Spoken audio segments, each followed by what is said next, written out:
have my DJ over there play me my favorite song just to pump me up, and I'm telling you, it works. It really did. So first of all, thank you guys so much for coming. This is our third year of doing this event, but it is our first year of doing it in Peoria, and we are so excited. And at Distillery Labs, so Nate and I, right before I started at Fortress Bank, we were crazy enough to go pitch on the stage at Shark Tank. So if you don't get the reference, that's really where it came from. And then we started at the bank, and we're like, hey, we're all about entrepreneurs. Let's do something like this around here. So that is the origin story of the bank. I like how and she look, says see, there's we, your by MCs. the way. It was more like her, and I was dragged along for a very bumpy ride.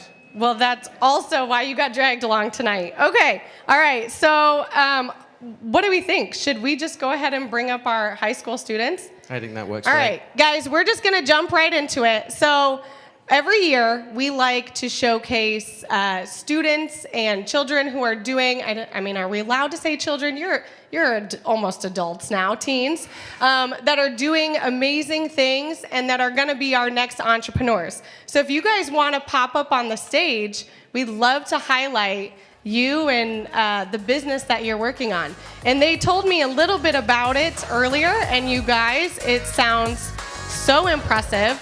So the students from the Dunlap High School are here tonight. So give them a round of applause. Yes. All right. So what are all your names? I'll pass the microphone down. Tell everybody your name. And then pass them up. I'm Harmon. I'm Michael. I'm Isha. I'm Ashrita. And I'm Stella. Awesome. Okay, you go ahead and keep it. All right, tell us all about this business concept that you have been working on. So for our business, it's called AgriVision Technologies, and basically our motto is to make farming smarter and not harder. And with our company, we offer numerous product suites. So from our product suites, we have the basic level, which is the Smart Crop Planner, and it's basically for optimized crop selection and planting. And before I move on deeper into this, I forgot to add that our company is focused on using AI technologies, IoT sensors, and agronomy expertise to provide different new solutions for farmers to make their farming more efficient and easier, basically. Anybody else? That was amazing. So, I mean, I wish I could ask some really intelligent questions about it, but I'm just not sure I'm intelligent enough. So how long have we been working on this? Yeah, I mean, we were approached with the opportunity to present here, so we've been working on it for the past 5-6 days or so, and that's kind of, it's a group effort, so everyone... What? Wait. This is what you came up with in 5 days? I mean, Yes. okay, just one last round of applause, because my God. Way to go. All right, well, Fortress Bank is all about supporting entrepreneurs, and with the future business leaders of America at Dunlap, you guys are obviously doing something right. So we wanted to make a donation to you and your club, and so we are presenting you with $5,000. So thank you, guys. Thank you. Okay, you guys, that was starting the night off with a bang. Like, that is just amazing. I don't know what you guys did in high school, but that was Definitely not what I wasn't did. that. Yeah, that was so great. Okay, so next up, and I did figure out the clicker, guys. I'm gonna take full credit. It was complete user error. There's 2 buttons on here, and I was only pressing one of them. So next up, I am going to have a little welcome from our vice chairman of the board, and one person that probably many of you know, maybe from his mustache days, maybe not. That is an inspiring mustache. Yeah, I mean, it's a great mustache. So Dean, if you want to come on up and say a few words of welcome, I'm sure everybody here knows you.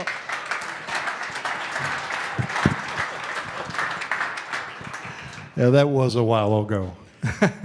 Well, welcome everyone. We, on behalf of the Fortress Bank Board of Directors and staff, we are pleased to have you here. We're pleased to hold this event in Peoria. So, congratulations to the Dunlap High School Business Club. what you're working on. We wish you all the best, and one of these days you'll be up here doing your pitch for our Bank Tank event, we hope. So congratulations. I want to thank our esteemed judges here. You'll be introduced. I will tell you that if you had the opportunity to have these 5 individuals to help advise you in your businesses, you do well to pick this group. It's a great group, and we're pleased to have them. We thank them for their time and effort this evening. I also want to congratulate the presenters that we're going to be presenting later on. Their drive, their determination, their commitment to seeing through their vision is commendable, and we look forward to hearing what you have to say. It's as an entrepreneur, it can be a bumpy ride, but it's also exciting. So we're just appreciative to be able to present here tonight and have all you here join us. So thank you very much.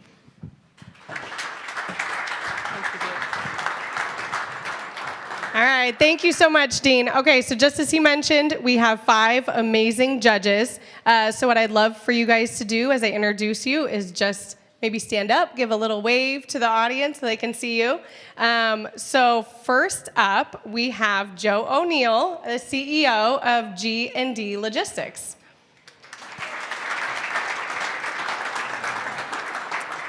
Judge number 2 is Karen Jensen, president of Farnsworth Group.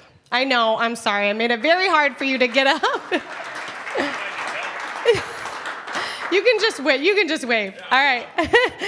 Judge number 3 is Patrick Perrone, founder of Supply Chain Services International. Judge number 4 is Jared Miller, owner of Miller Trucking and Excavating. You did it. You got up. And last but certainly not least, our CEO of Fortress Bank, Lee Garlock.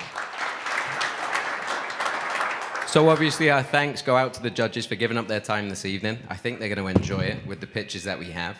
We're going to set the scene a little bit. So some of you may have been fortunate enough to attend this event in the past. As Elyce mentioned, first time in Peoria, first time here at the Distillery Labs. Peoria has always done an excellent job of having businesses represent the community, even when they did have to make that hour-and-a-half drive north to the Quad Cities. So to have it here seems very appropriate, in my opinion. So we'll set the stage. There's going to be 4 pitches tonight. The winner, which will be deemed by these esteemed judges, will get $20,000 tonight, which is a good little nest to do whatever they need to do with their business. So the way this is going to work, each finalist is going to have 5 minutes to pitch. After that pitch, the lovely Shelley over here is going to let each pitcher know how long they've got left.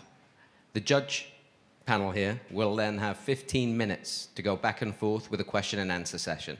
So it's very interactive, and that's what we want. We want to encourage that as we go along. They're going to be judged on 6 different criteria, and I don't want to get this part wrong. Overall presentation, so that's how charismatic they are, right? Next one, the pain or the problem that they're solving with the business idea that they have. Excuse me. The people and the team, the proof and credibility, and finally the purpose and profit potential. And at the end of the final pitch, the judge's score will be calculated, and there's a tall gentleman over here that's going to be tasked with carrying these scores over, calculating it, and coming up with the winner. So I will leave it up to my lovely partner here to introduce the first finalist. Almost.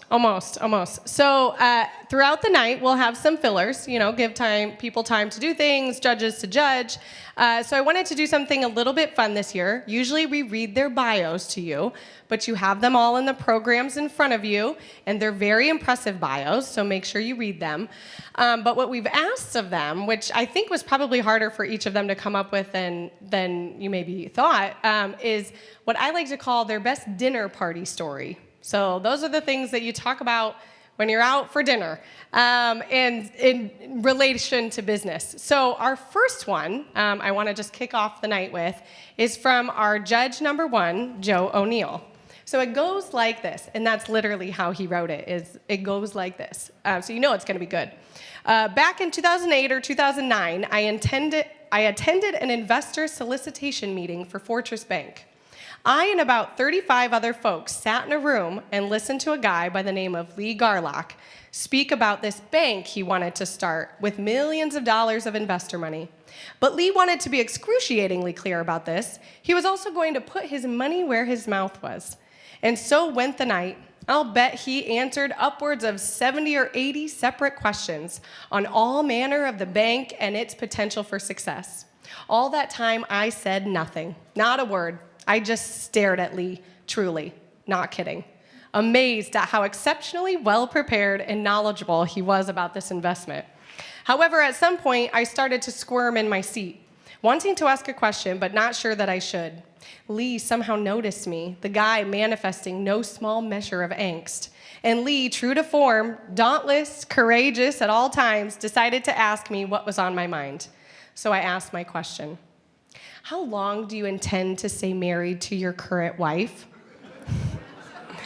It was the first question all night that Lee couldn't answer. He just kind of stared into space, a bit discombobulated. To his credit, about a minute or two, he recovered nicely. I don't remember precisely what he said, but it had something to do with the abiding, most certainly long-lasting substance of his marriage. It all sounded a bit too much like a Hallmark movie, but again, I had to give Lee credit for maintaining his composure. As I said, Lee's an impressive man. 3 days later, Lee asked me to be on the board of directors for Fortress Bank, and I've been there ever since. Great story. Thank you, Joe. That's an excellent story. I mean, that's amazing writing right there. Okay, now we are ready. Please nobody ask me that question this evening either, please. All right, so our first finalist, up to pitch their bold vision, Temi Akinlwa and Chase Bowers, founders of Switchbox. Woohoo!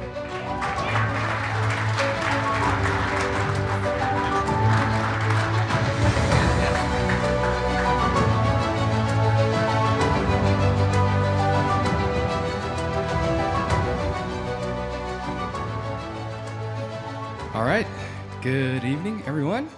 We are Switchbox. My name is Temi Akinlwa. I'm co-founder and CEO. And my name is Chase Brower, co-founder and CEO of Switchbox. Now, our beginning is a little serendipitous in the sense because I don't know if any of you have heard of dad dates, but that's a real thing. And so my wife was setting me up on a lot of random dad dates, and it was fine. And I appreciate her because it came from a great place. But because of this family you see in front of you here, our kids were going to school, and so my wife and Temi's wife really started to begin some great relationships at pickups and all that at school. And so I told her, no more of these dad dates. And she's like, well, we got one more. And so then the Akinlwas walk in our door, and we kind of just hit it off first night. We found a lot of same similarities and kind of transplants into Peoria as well, too. And then we had a second date, so to speak, all right? And that went fantastic, but Temi and I were really able to dive into a lot more of kind of this entrepreneurial passion, these ideas that were coming out of us. We just didn't know what to do all the time. And my wife knows better than anyone. That's exactly where my brain was. So when I found you, I was just excited.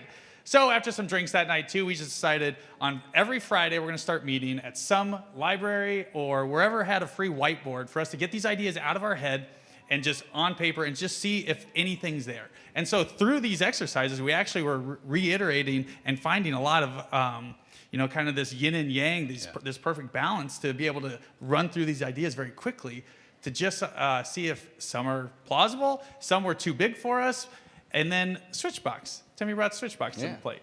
And I really enjoyed our first date, by the way, Chase. But about a year and a half ago, my family and I purchased our first electric vehicle.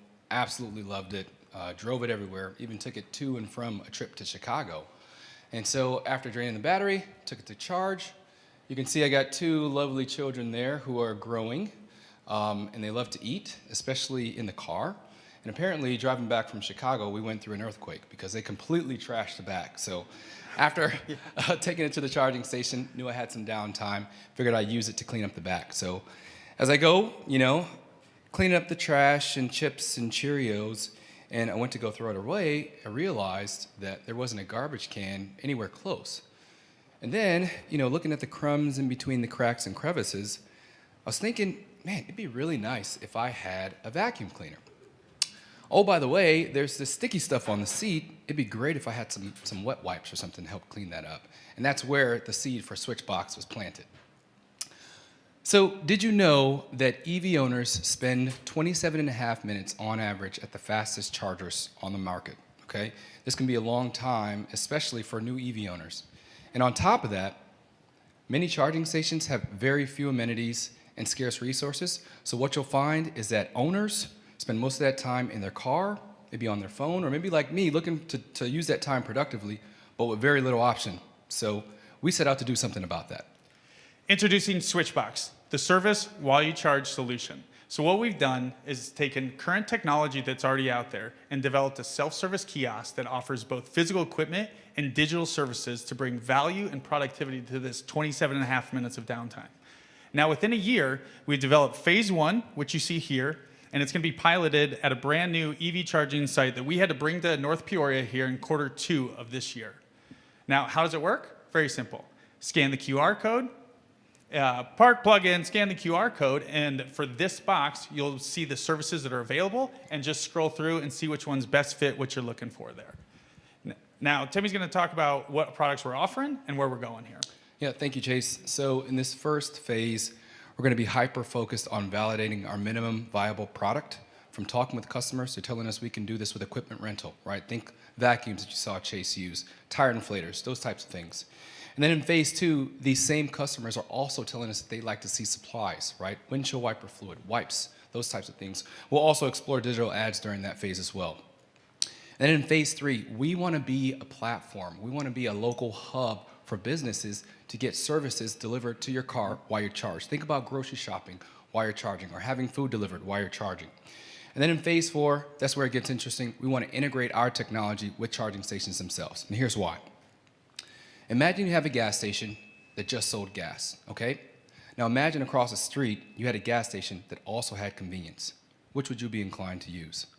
We want to bring convenience to electric vehicle charging, and our mission is to help our customers save 1 billion minutes. So let's upgrade the EV charging experience with Switchbox. Thank you. Thank you.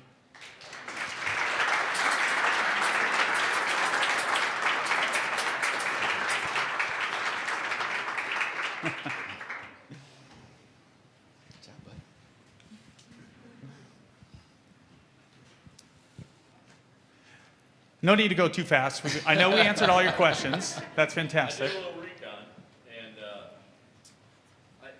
my concern would be is with the gas stations, why wouldn't they be putting their EV stations or level 3 EV stations in, and then use them as and get the product from them? Like in a small town we live in Geneseo, Illinois, the Casey's has 3 that you can plug into right in the front row.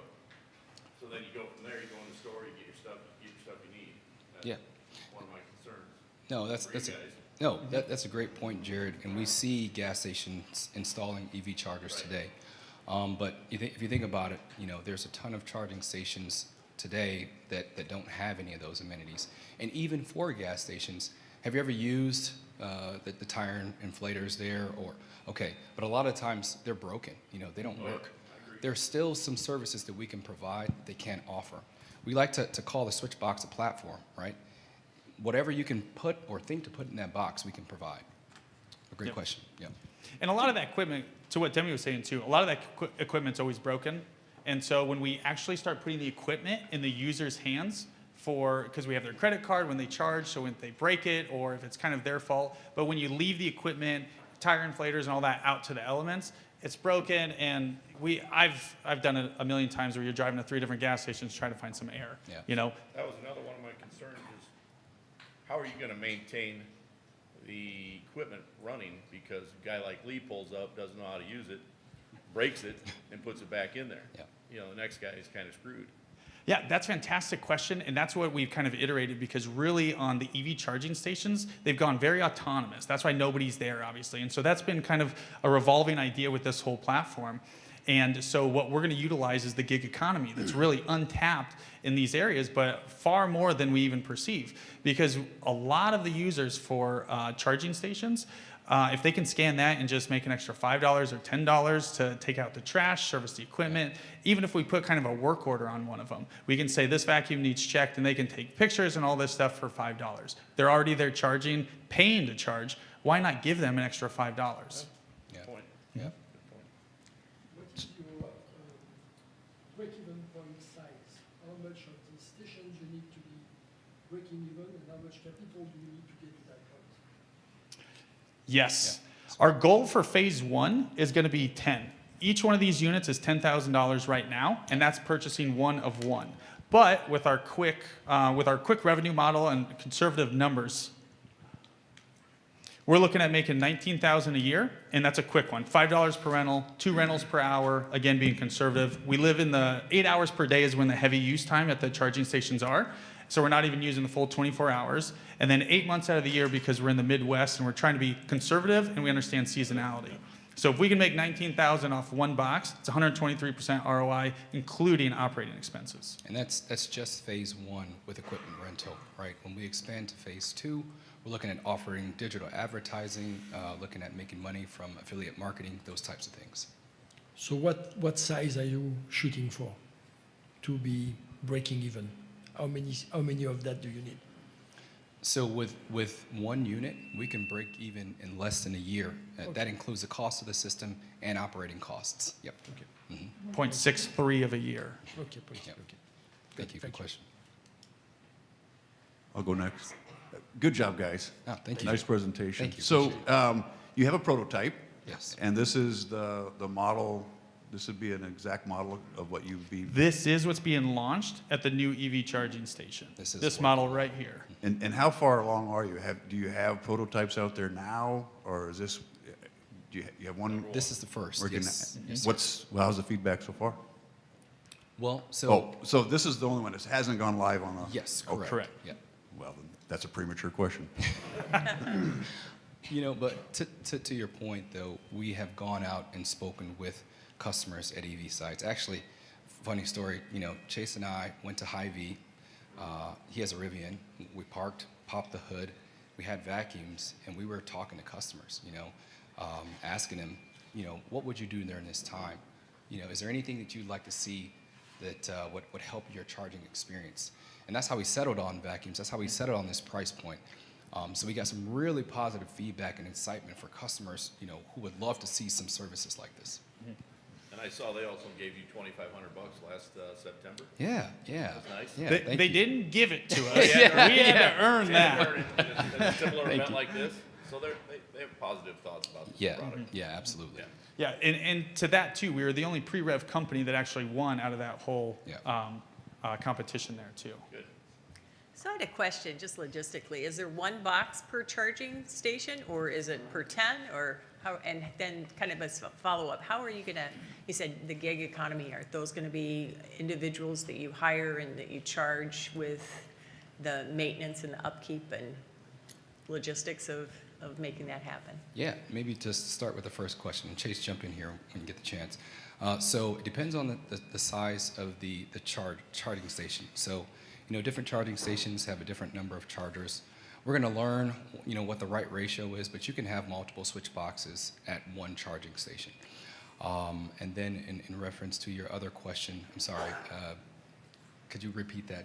Yeah, just wondering logistically, it sounds like if you have these in many geographic locations, that might be a challenge on how you orchestrate, you know, Yes. the maintenance and care Yeah, of those. the maintenance on the gig economy side too, we're making this as easy and simple as possible. That way, these guys that are driving Uber or Lyft, or even myself, I mean, my wife knows how kind of frugal I am, and so if I see an opportunity to make $5 while I'm stuck somewhere for 30 minutes, I'm gonna I'll take the trash out, no problem. But to check other items as well too, and then to create work orders, you know, we can activate and deactivate each individual box. So if we see that there's a service issue and it's verified, we can close that one off, and we have more of them to work off of. And then we can put that in a work order plan for a much more, you know, even with these, we can get Amazon to literally deliver a brand new unit to a box, just like they do it in your garage right now.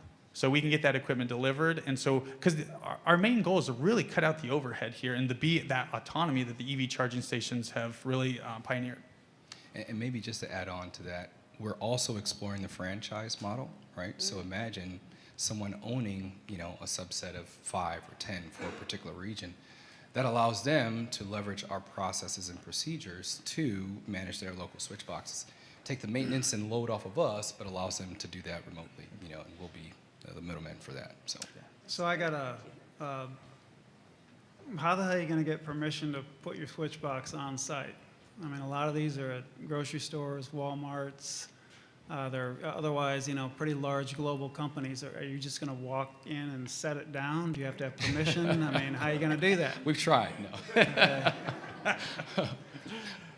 It is a matter of working with the hosting site, right, to get their permission to place the box. So that's something that we're going to be working through, for these first few units that we have acquired. Yeah. And to be candid, we definitely overlooked the difficulty to get on these individual charging stations. Like, Right.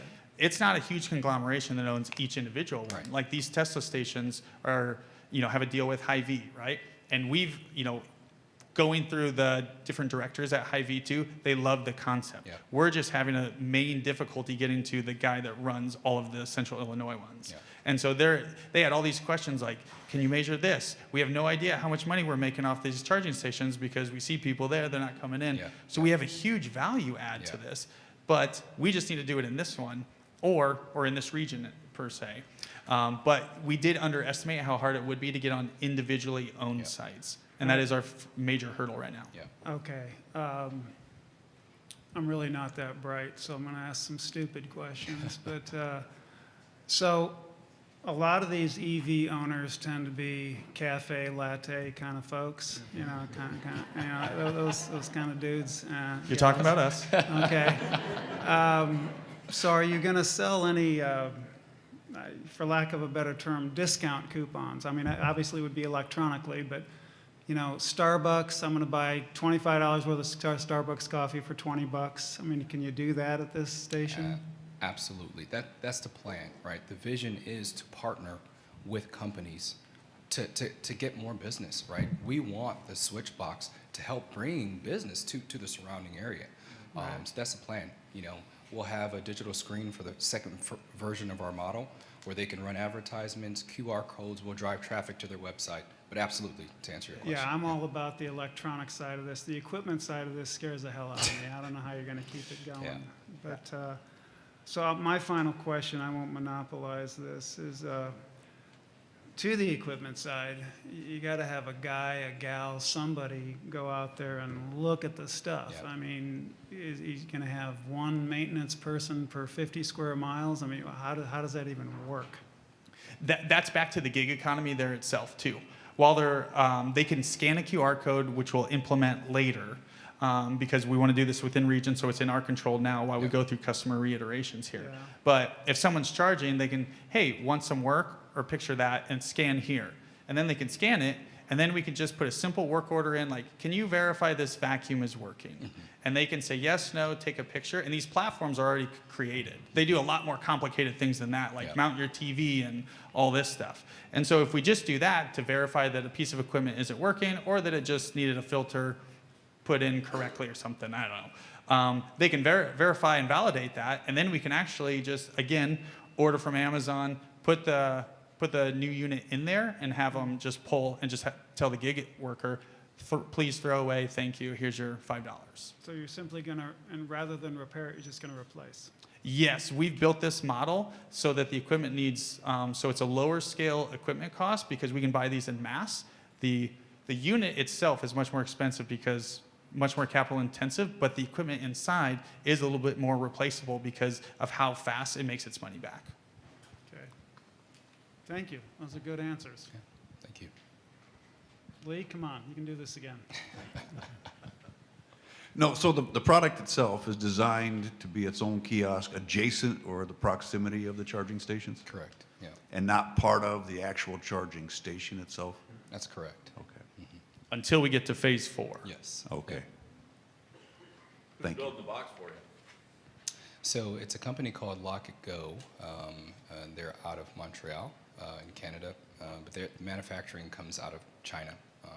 But yeah, we order the box through them. They embed their software. They're our software partner, and they've reconfigured it to be able to handle, what we're trying to do with this. It's actually really interesting. We're taking existing technology, but leveraging it in an innovative way to serve this market need. So. What is your timeline to go from phase 1 to phase 2 to phase 3? Yeah, that's a great question. So I'll tell you, for phase 1, the plan is to have 10 units out in the world by the end of this year. During that time, we want to learn a ton, speak with customers, iterate, improve. Then we'll be looking to create phase 2, right? But there's a lot of learning, a lot of questions that we need answered. First, we want to quantify the value we can provide, and then we'll leverage all that into the second version of our system. And Tim, you can kind of speak more to that too, based on product. So, like, we don't want to launch something solving a problem for today. We want to launch something that solves a problem for the next 10 years. Yeah. So that's why we want to run slow and steady right now until we got that dialed in, so that when we make a large capital investment to buy 20,000 of these, we know exactly what we're purchasing. Yeah, exactly. So the question is, and I think one of you work at Caterpillar, right? Yes. So if you go inside Caterpillar facility, you will see that all the PPE, the personal protections, Yes. are delivered by box like that. I have a cousin that run a body shop, all the little fasteners and everything, in order to be able to count them into the invoicing of the customers. It's exactly that system. So did you think about what else of other markets, not just the EV station, but where you can develop the same kind of concept to be able to manage on the point of use the exact quantity that is needed and be able to invoice the right people that need to be invoiced? Yeah, absolutely. And we love that question, right? I think we're starting with this one because we're EV owners. We noticed that problem, but yes, think about rest stops, right? That's also a captive audience. They have various amenities there, but there's some other things that we can provide. Another one is parks, trails. We had someone actually, propose an idea to us to provide supplies for bikes, that people are on trails. So there's a ton of orthogonal industries that we can, enter into with this idea, because it really is a platform. Whatever the local need is, we can fill that with a Switchbox. Yeah, I think that maybe also looking at the industry, because every vendors that are selling any kind of stuff to big company like the Caterpillar of the John Deeres, they are going to be maybe one day having to have a solutions to continue to provide Caterpillar with PPE or cleaning supplies or whatsoever, being able to contact you and have you manage that for them. Yeah. Exactly. Early in our stage of development too, we really started to explore different divisions as this grows. We have a medical division too, because you saw some of the pictures. Some of these EV charging stations are in the middle of nowhere on these long stretches of road. Why can't we have an EpiPen in there or a first aid kit, right?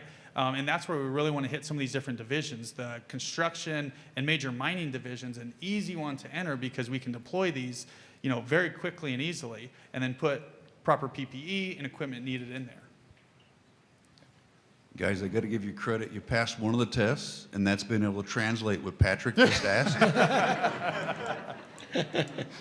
I'm still catching up. Sorry about that. Thank you. I have one more. Chase, you're a franchisee for several restaurants. Yes. Do you see yourself putting one of these in your parking lot and maybe adding a few EV stations to your parking lots to... Where do you think that EV charging station's going? All right, burritos are going to be the freebie to activate Switchbox in Q2 of this year, okay? Joe made a good point earlier about the big boxes not letting you put them on their property. And I would think you're natural for putting a couple EV stations on your property and putting them right there. That's right. I'm even trying to work with the village of Crevecourt as well to get one, to get an EV charging station in there too, and put a Switchbox there. So sometimes if you don't get what you want, you kind of got to force people's hands, and that's what we're doing, right? Yep. Yeah. Awesome. Thank you all Nice very job, much. guys. Really Thank appreciate you. it. Thank you. Good job.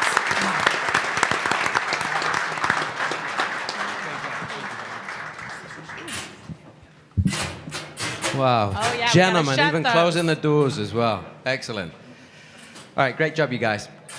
All right, we're going to get to hear a hilarious story from one of our judges, Jared Miller, judge number 2 right now.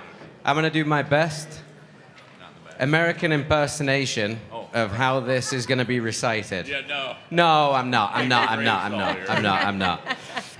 All right, so this is from Jared. His dinner party story. I don't like to ride in airplanes. I can drive anything in the world on the ground, but not in the air.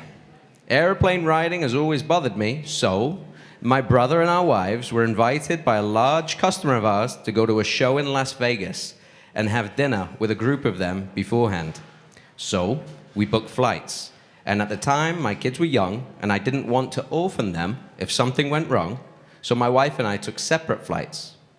My doctor prescribed me 1 milligram of Xanax to ease my flying anxiety, enough to be a horse tranquilizer, and I didn't know any better, so I took 1 along with 2 double vodka cranberries.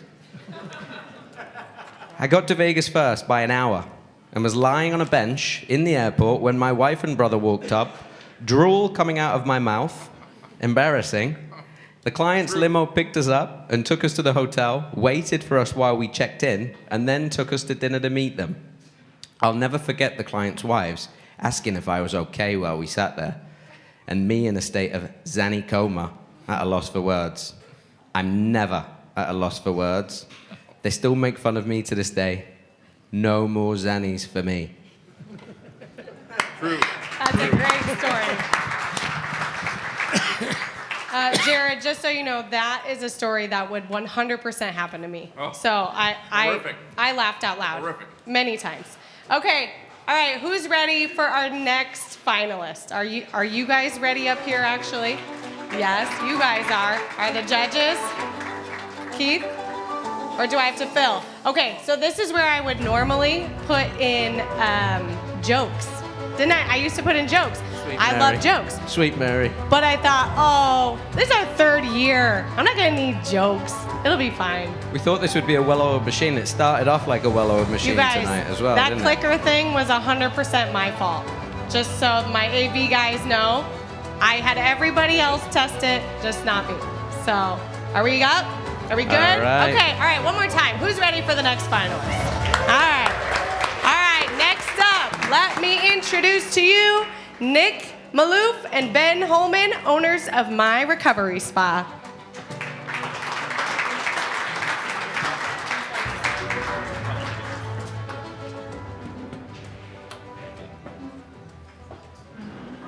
Testing, testing. All right, what if I told you that with just 20 minutes of your time, 3 days a week, you could reduce your risk of heart attack and stroke by 70%, reduce your risk of death by 40%. Good evening, my name is Ben Holman. I'm co-founder and CEO of My Recovery Spa in Morton, Illinois. And hello, my name is Nick Malouf, co-founder and COO of My Recovery Spa.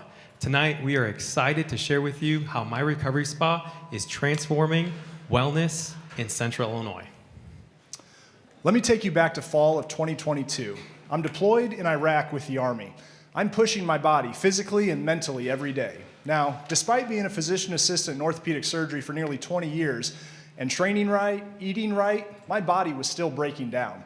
I had a decision to make. I could either slow down and not go so hard, or I could find a way to not only survive, but to thrive. This led me to do a deep dive in all that is out there in recovery science. As I sat around our medical clinic in Iraq, I started sharing my ideas with the other medical providers. It's in the deserts of Iraq that My Recovery Spa was born. I returned home in 2023, ready to bring recovery to Central Illinois. Now, I had the vision and I had the technical understanding of these services, but I lacked the operational and business experience to turn this vision into reality. So I reached out to my brother-in-law, Nick.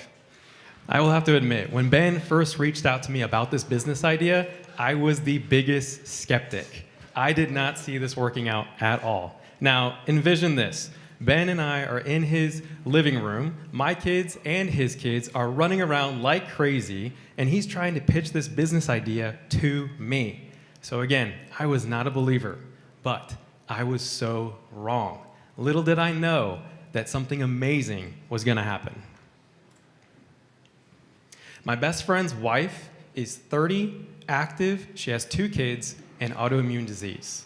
Ben just went ahead and finished building our prototype cold plunge in his garage. Yes, we had a cold plunge in his garage. She decided to go ahead and try it because just about everything else was not working, taking her pain away.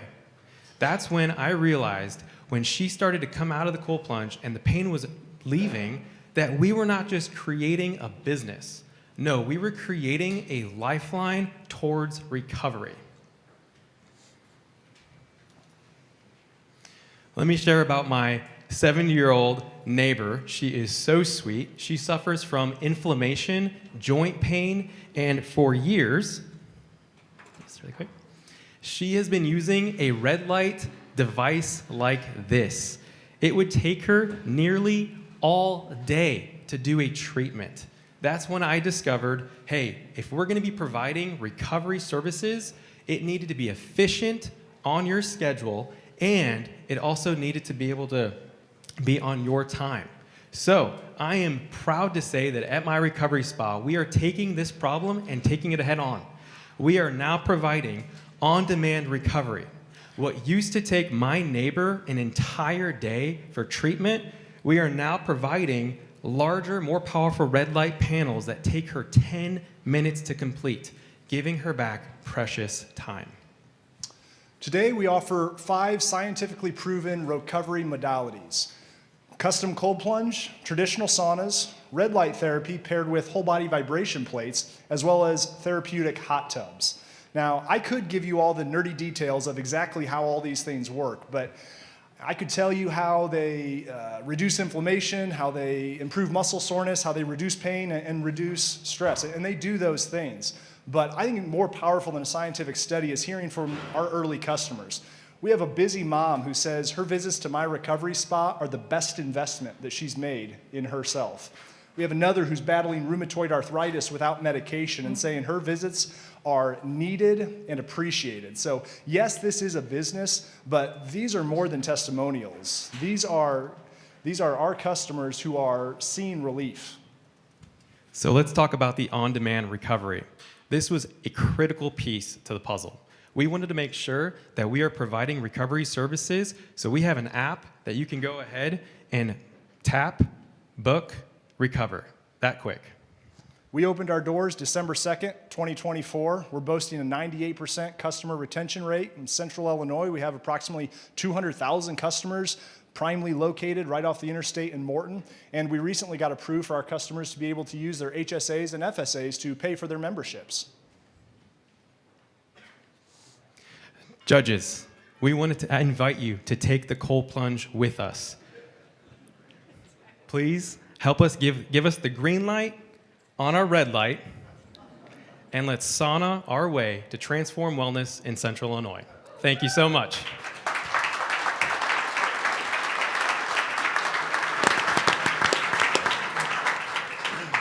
I can't see. You signed the waiver, right? So, okay. Yeah, it's really good for you. Yeah. Really good for you.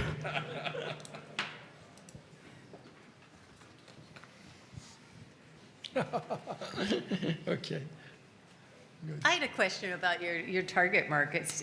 You had talked about aging. You'd also talked about young mothers. Is there? Have you found there's one set that is your priority? Is it athletes? Is it elderly? Yeah, what the initial vision was is we loved it because it was such a broad market. I mean, we're talking 12 to 80 plus could benefit from it. Currently, operationally, we're seeing about 65% female and typically in the 30 to 50 age demographic. And how about your advertising, or how are you getting your customers? Can you talk to us about that? Yeah, so as of right now, we have an amazing social media, I'll say director that's been helping us with our messaging. But right now, it's actually been a lot of word of mouth, which has been incredible, taking over testimonials from our customers and being able to share out their stories. So at this point, we've just been doing a lot of social media for pushing, and then also just a lot of word of mouth and sharing out the testimonials of our customers just wanting to go ahead and share their actual recovery stories. So I think I understand your products. Help me understand your business model. So is these standalone facilities dedicated to this? How does it work? So you're running facilities? Yeah. So we have an actual facility. We've been up and running for about 3 months now in Morton. If you guys are familiar with the Cracker Barrel, it's right behind the Cracker Barrel. We have cold plunge, red light, we have traditional sauna, and we have hot tub. But the entire model is actually a subscription service model. So we have different tiers of subscriptions for our customers, and every single one of our modalities or the services is 1 credit. So let's say if you were to get a gold package, that's 16 credits that you would have a month, and you can choose how you want to use those credits. You can also get credit packs. We've also been working with events, which has actually been a huge turnout, where you get to rent out the entire place. You can have your business come in. We've actually had booked a couple events where people are just like, hey, we want to push people to their limits and also provide recovery services. So as far as what we're offering, it's subscription, events, credit packs that also for people that do not want the long-term commitment. We're doing all those things right now for the business model. So is it just a single location in your plans, multiple locations, franchise? How does it work? Yeah, currently we launched in Morton with 1 location. We have a desire of 3 to 5 locations within the central Illinois area. We think the North Peoria market, the Bloomington market would be the next ones we'd like to break into. And then, we've discussed if we have the opportunity, a possible franchising model to expand even greater than that. But 3 to 5 stores within the next 5 years is our goal. Okay, thank you. So this is a wellness play, right? You want people to feel better. How do you do that? Because this works only if they show up consistently. And I don't know the number, twice a month, 4 times a month, or whatever that is. I mean, are there enough people out there with enough time on their hands to do that? Well, that's what we're investing in, that's for sure. So, we are certainly seeing the excitement that's there. These things are trendy, they're very fatty. People are starting to hear about that, but the best success we have is getting people there. So, offering a lot of deals. These events have been very popular. We hosted 36 ladies from a private gym locally here this past weekend. And once they get there, they get to feel, as you said, they get to feel the benefits of these treatments. You get it one-off. You get the cumulative benefits, no doubt, by coming either multiple times a week or multiple times a month. But getting people in the door is our best advertisement and our best way to sell memberships. Okay, and I want to stay with this for a moment because my understanding is, and please, I don't know what I'm talking about, okay? So tell me I'm wrong, but this works for people if they come consistently, once a week, 3 times a month, but it has to be consistent because if they come once every 6 months, it does nothing for them, right? It will give you very short-term benefits with one-offs, but yes, the best benefits are regular use. Okay, and then Susie Q or Sammy Q walks in, are they going to have guidance on what they should do that day? And so is it going to be staffed? I guess that's the question. That's right. So we call them our recovery coaches. That's our front. So you check into a front desk. If it's a first time, we offer coaching services, whether it's just a simple tour or a lot of people for a cold plunge because it's very intimidating and daunting if they've never done that. Our recovery coaches will walk them through and even participate in the cold plunge, not in it, but they will be there with them. They will help them with their breathing, help them get the most out of the experience. One more question, and I'll try to shut up. Have you thought about affiliating with physical therapy clinics? Because this seems like a spot-on, perfect match and made in heaven. Yeah, so as of last week, we actually just secured a physical therapist that will actually be renting out one of our rooms. So they will be actually offering physical therapy with inside My Recovery Spa. Wow, good for you. May I understand you are from the medical field? Yes, sir. Okay. Any chance you can tag that with medical recovery after any kind of surgery or trauma or accident and having maybe more people financed through their health insurance to get through the process? Yeah, as we said, kind of getting that HSA was a big thing because insurance, the HSAs will start to pay for it. That's helpful. It is an emerging field as far as the science of true recovery, even after injury or after surgery. We do believe that's a significant market because if we look what is spent on, again, I do orthopedic surgery, so I'm dealing with this field all of the time. As another modality, in addition to surgery, in addition to physical therapy or medications, this can be very important in a very holistic recovery for them. So can you put a subsidiary free in every hospital around Peoria. I like where your mind's at, so I like the idea. Yes, sir. So tell me about Thank you. your products. You mentioned that you made the cold plunge in your garage. Yes. Now, is that so? Are these products you can buy on the market to bring into your facility? Are they patented? Yeah. So the cold plunge is our only custom thing. Everything else, so the red light panels, the saunas, and the hot tub and the vibration plates, we partnered with other reputable companies. The cold plunge, the impetus was that is I could not find what I wanted on the market. These cold plunge type of tubs are popping up. They're a dime a dozen now, but there was two main issues I was having. The size of the tank did not fit certain shapes of people. They were either too big or too small. A lot of them are lay down models. If you're doing cold plunge, a lay down is not a comfortable position to be in. The upright position, which is where our tubs get you at, we're number one. So tank size and then filtration. Most of these are home models. So if you have 20, 30 people coming to cold plunge and you just have a filter that's about this size, one of our social media campaigns, we showed the house filter that most cold plunges have. We did put a full pool filter in ours. So we have a giant filter that keeps this water clean and fresh, keeps the maintenance down for us, but gives our customers the best experience as well. So that's why we went with the custom cold plunge that is not currently patented, but Nick keeps pushing me towards that. I will say the pool filter is 4 foot tall. It is huge. So the water is just getting cleaned all the time. That was one of my questions to you guys, is how are you maintaining the facilities after people use them, especially the sauna, the hot tub? You've ever been to Lee's hot tub? I don't even want to get in. I was just going to say, you wouldn't want to get in after Jared's It looks been like there. it's got dish open, So, not for me, but I just want to know how you guys handle it. Yeah, that's great. We have an amazing team that are the coaches. My other brother-in-law, he's out here in the crowd. He's our GM, and we want to make sure that when people come in here, they are feeling welcome. Everything is completely clean. When you leave, we're already turning things over. So as far as the water, as far as saunas, as far as the hot tub, everything is clean. We had someone that just came in, and they're like, hey, I have been to so many different hot tubs from hotels and everything. She was like, this was the cleanest hot tub I have ever experienced. So yes, these recovery pieces are so critical, but we also want to make sure that you feel clean and you're welcome to do all of these services. Yes, sir. Yep. So I apologize, I haven't been to your facility, but give me a little bit of a virtual mental tour.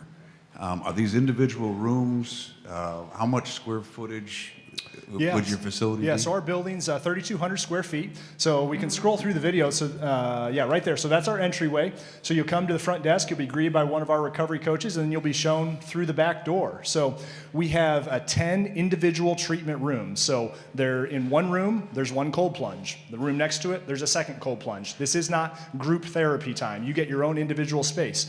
We have 3 private sauna rooms. Now, they have sauna cabins inside them that you could fit 2 to 3 people if you want to, or the cabin's completely to yourself and you can use it. When you book it, it's yours. The hot tub will hold up to 3 people, again, if you come with somebody, but if you book the hot tub, it's for you. If you want to bring some people with you, okay. But no, my wife and I have traveled. We've been to Scottsdale and LA and San Antonio. Some of these models that are starting to show up like this, it tends to be big open rooms like this. I don't have much of a desire to sit in a hot tub with a bunch of people or sit in a sauna with a bunch of naked men or with towels wrapped around them. I'd rather have my own private space, and particularly in central Illinois, that's been received very well. I agree. Sorry, Lee. Sorry. Can you go from the hot sauna to the cold plunge immediately? Yes, we call that contrast therapy. That's definitely our most popular. It's my favorite to do. You get those extremes. So the protocol we recommend is about 10 minutes hot, 3 minutes cold, 10 minutes hot, 3 minutes cold. So you do 2 rounds of that, you'll feel like a new person. Oh, have you ever had anybody stroke out? No. Jumping in the cold plunge? No. I try and take a cold shower once in a while. I don't know how you can get in a tub. I will tell you that I have done cold showers too. Cold plunge is actually a much more enjoyable experience. It's still miserable, but it is more enjoyable than a cold shower. So a question about how you're going to market this. It's pretty intriguing. It seems seems current. But are you going to market it as, the health benefits post-surgery or health benefits because you've got something wrong with you, or you're going to market it as more like a fitness gym. This is where you come and you get in shape and you do it consistently, and you're gonna get a new lease on life. So is it going to be one, both? How are we going to do this? Yeah, that's a great question. When you guys think of health and wellness, what do you guys think of? It's usually like exercise, you got to eat right. There's a missing puzzle piece, and that missing piece is recovery. So our marketing piece is saying, hey, we need to educate people to make sure that they are taking recovery as serious as their exercise and what they're eating. And so with our marketing, it's more a lot of the education. We've seen a lot of our customers come in not knowing a single thing about these services. And now we're seeing lives transformed after they're actually doing a lot of these services. Now, you also mentioned a gym. Right. We actually have space built out for a gym. So that's one of our goals for the money, if we win, is to be able to finish the build out of our gym. So not to compete with other gyms, but it's just going to be an additional add-on. If you want to go ahead and do a service and you want to walk 10 feet to a private gym, it'll be there. You guys are very well prepared. That's a pretty impressive answer.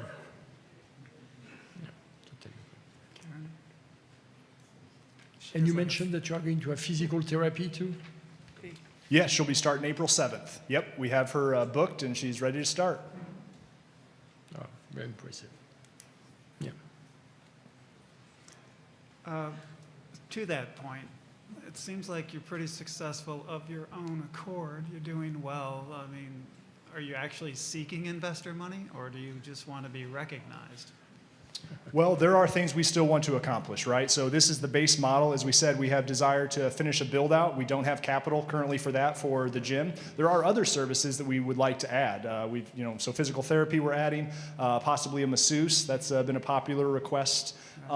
There's, if you've heard of like IV rehydration, IV therapy, this is in bigger markets. We think Central Illinois may be a market for that. That increases overhead. So for some of these things that require more overhead, we need more funds.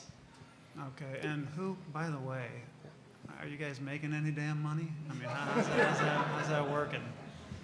Yes, we are making some money right now. So we've been open for about 3 months, and so we're about $22,300 right now as far as what we've been able to generate. And then as far as our expenses, we're about $16,000 a month right now. So we're still in the hole, but we are still on trajectory to be starting to break even by the end of this year. What's been your biggest challenge or the surprise that you didn't anticipate since you've opened that you're dealing with right now? Yeah. It has been both encouraging and the challenging of the excitement that has come. But for people to do something different, let alone jump in a cold plunge, it takes that first leap. And so getting people to take that first leap and really feel what we have to offer and the benefit that it can give them, that's been a challenge, right? A lot of people talk about how much they love the idea. Oh, I've heard about that. I've always wanted to do that. Well, at some point, we got to turn that excitement into getting them into the door and letting them experience it firsthand. Maybe you need to do an ice challenge in Peoria to market that. Well, I think right outside those doors, we could probably make that happen. People just broke out. Yeah. You go first. Oh, yeah. Okay. Very good. We have- I think we're Nice good. job, Thank you. guys. Thank you.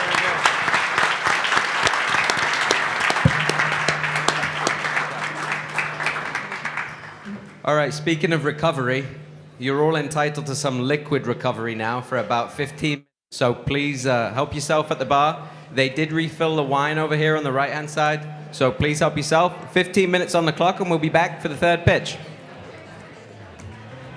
I am going to start us off as we all quietly go back to our seats with our next dinner party story from our amazing judge number 2, Karen Jensen. Okay, hope you're all being nice and quiet. My father was in the military when I was growing up, and the nature of his career necessitated that we move frequently.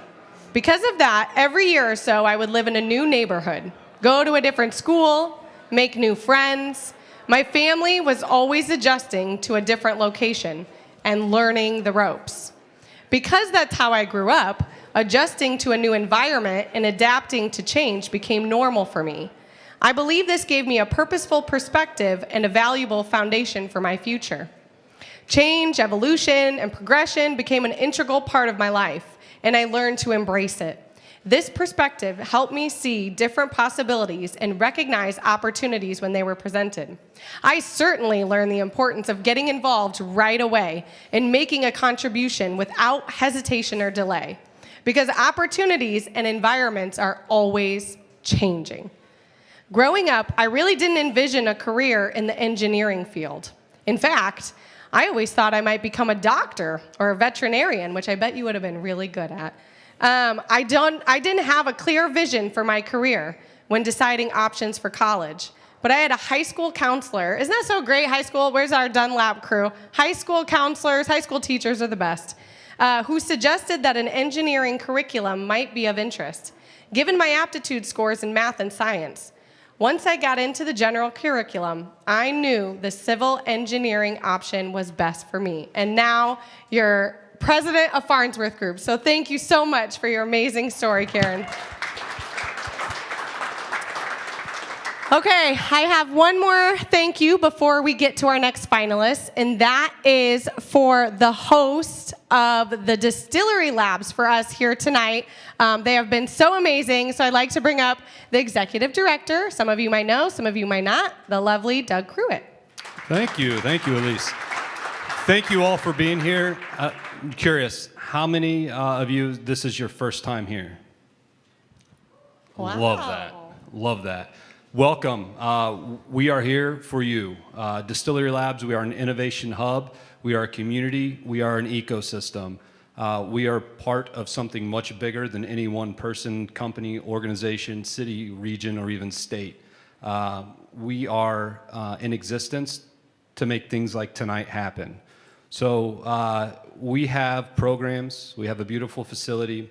But at the end of the day, what we stay focused on is what we say here is remove the ego, focus on the founder, focus on the business. That's who we serve. That's who we support. And so over the years, we've had programming, and that programming in partnership with Generator, which some Generator folks are here, and their G-Beta program. We have churned out some pretty darn good startups, 3 of which are presenting tonight, and then we have many other ones coming up. So shameless plug, G-Beta, we have until February 28th is the cutoff for our next cohort, which will start March 27th. So if you have a business, an idea, or you have anybody you know, go to distillerylabs.org and register. But really want to just a note of gratitude and appreciation for Fortress Bank, for Bank Tank, bringing this event here. So many people just raised their hand, which means you maybe came here thinking you were coming to an actual distillery. I'm sorry. And we normally joke. That's why we provided the booze, just in case there was Right. confusion. Yeah. And that's what we normally say. I'm sorry you came here thinking you had alcohol, but we don't have any. That's not true. There's a lot. Go drink it. But no, if you want to get engaged, please reach out. We're looking for mentors. We're looking for investors. We're looking for subject matter experts. And most importantly, we're looking for the founders that are in the shadows, tinkering in their garage, that have a dream. We want to help them with the do part of it. If you're not familiar, and 60 more seconds and I'll wrap up, we're not just a building, we're also this connective tissue here. So what if you had a beautiful building like this and inside of it you put 80 startup founders, every industry, every stage of the journey, and then you mixed in international venture capital firm, and then you mixed in a local angel investment group, and then you mixed in literally one of the nation's most innovative healthcare systems. And then you did it with the Greater Peoria Economic Development Council, the Peoria Chamber of Commerce, the Hispanic Chamber, the Black Chamber, Minority Business Development, Small Business Development, Bradley University, Peoria Next Innovation, Women's Business Development Center, SCORE Mentors, our region's first Hispanic radio station, strictly hip-hop radio station, broadcast right behind that wall. What if you mixed all that together with 80 different startups downtown to see what happens? That's what we're doing, and that's why we're getting a lot of attention from not just throughout the region, but throughout the state and beyond, of one day becoming one of the world's greatest startup ecosystems. No exaggeration, no joke. That's what we're marching towards, and we'd love for you to join us. So again, if you want to be a mentor, you have a business idea, investor, or you just want to come hang out, please connect with us. Thank you for being here and supporting these great, great ideas and businesses. Thank you. Thank you, Doug. All right. One last connection here. I said to Karen, I was like, hey, you know, she accepted to be a judge. I was like, thank you so much. I said, have you ever been to the distillery labs? And she's like, yeah, actually, the Farnsworth group worked on it. I was like, oh, okay, so you've definitely been here. So way to go. This place is amazing. And now we're going to get to our third finalist. I think there's one thing he's constant when he's delivering information about his project here. That's Doug. That's the he. It's never about him. He's never boastful. It's not about him as an individual. It's always about the collective and all of the other folks that help him. And he's consistent with that too, and he has been for the last few years that we've been in contact with him. So I give this organization a lot of credit. Anyway, the next third pitch of the evening. We're going to introduce John Stevens, the founder of Glass Logic. So the third pitch of the night. Woo!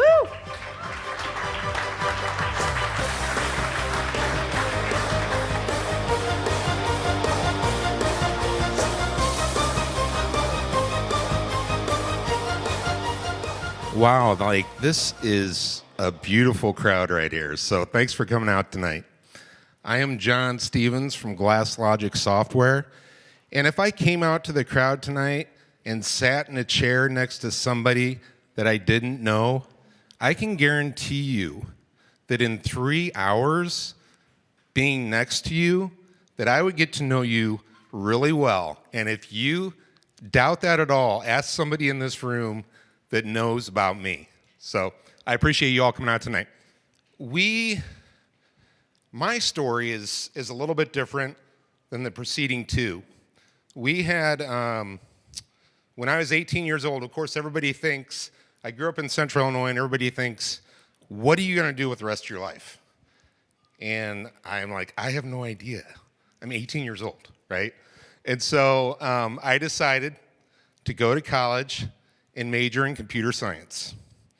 And the whole logic behind it was, I need to learn something that I can actually get a job in. Because by the end of college, I was married and had kids. And I'm like, I have to figure out how to feed these guys. So I graduated and got a job as a programmer and did software engineering stuff for 8 years.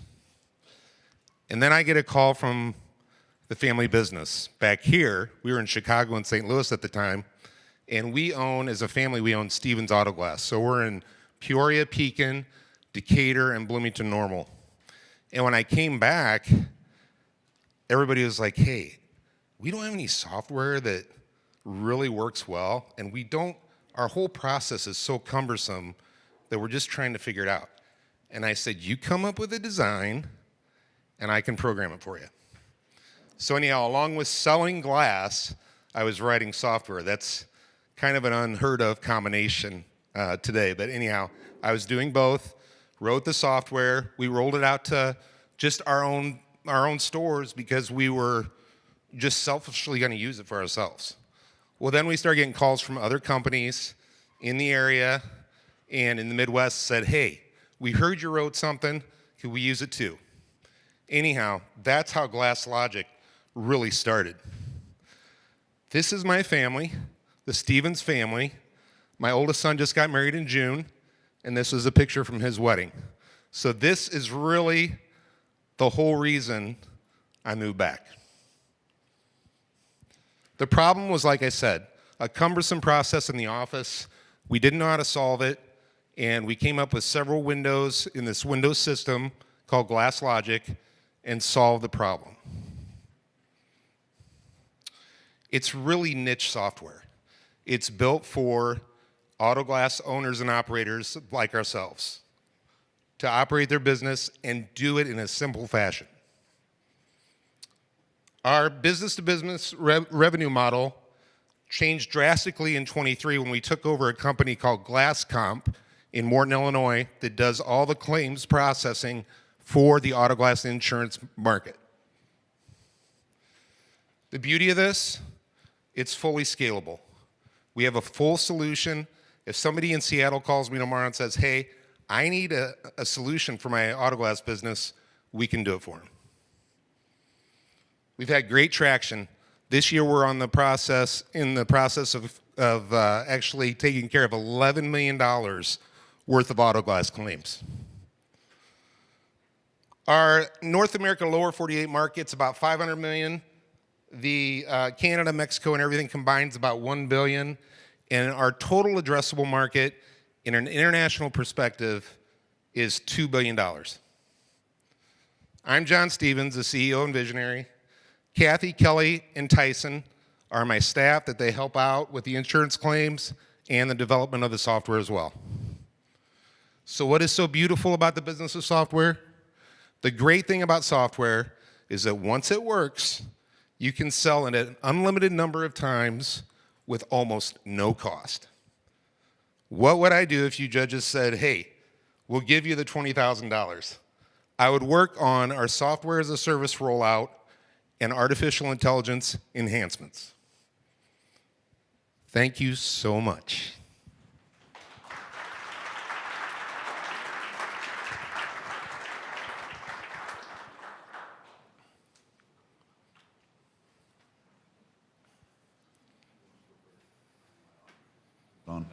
Am I on now? I'll go ahead and start. John, good job. Thank you. Thank you. Nice presentation. So help me understand a little bit about the industry, competitive-wise. So you developed the software. Is there other products? Because I'm not familiar with the software industry in the glass. Right, you mean in our vertical market? Yeah. Yeah, so we have about 7 to 8 competitors, probably nationwide, that also write software for our industry. Some of them are so complex that the shop owners themselves really don't even know how to operate it. So our goal of GlassLogic was to make everything available pretty much on a one-screen basis at a time where the technicians can say, hey, I've got this year, make, and model. I need to know the price for this glass. So is this something that they have a handheld device out in the field or is in your office? How does kind of walk me through the product? Yeah, so they can put it on a laptop in their van, in their work van, if they're just an independent operator, or it's obviously sitting in the offices of the glass shops. Like in our shops themselves, they're obviously sitting in each of our locations. I've got about 50 customers using the point of sale software itself, so the graphical part, and then I've got about 150 customers nationwide using the auto glass claims processing part. They're two different pieces. So this handles inventory management as well as claims processing? It does, both. Okay. Yep, and EDI as well. Yep. Thank you. So, thank you, very interesting. It happened that I am helping a local body shop family, and one of the biggest issue in that business is the relationship with the insurance and the managing of the insurance claim and payment and acceptations. And in fact, the software that you have to run is basically imposed by the insurance for the body shop, mainly the famous CCC software. Do you think that you are in the same issue with the people that are changing glass, that their major problem is the insurance management, and now you will get approved and support by the insurance?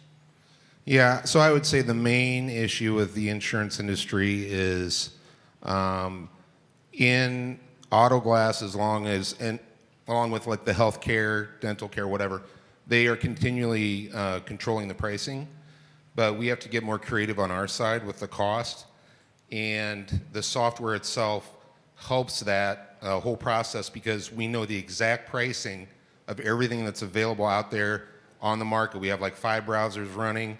We know where to buy from at a better cost, still original equipment, but our software definitely helps manage that whole process and keep costs down for us. Thank you. Do you think you can be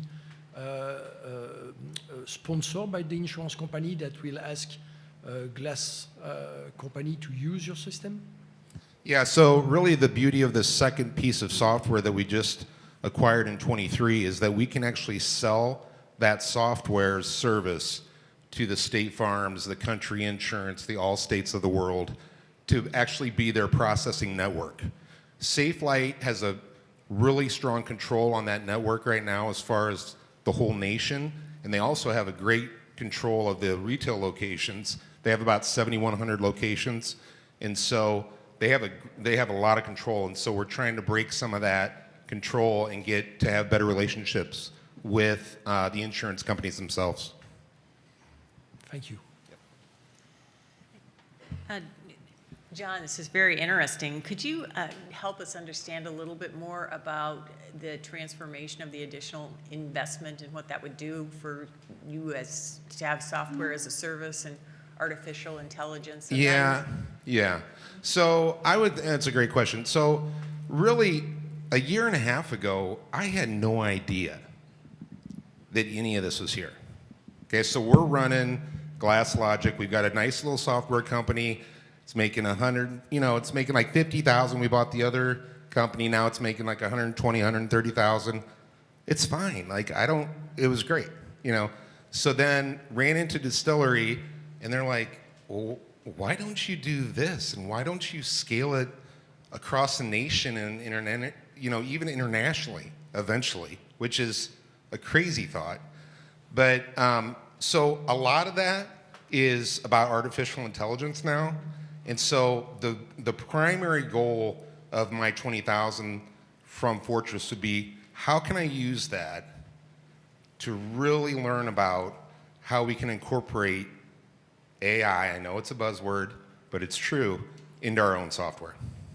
So I would say 75% of that would be for artificial intelligence.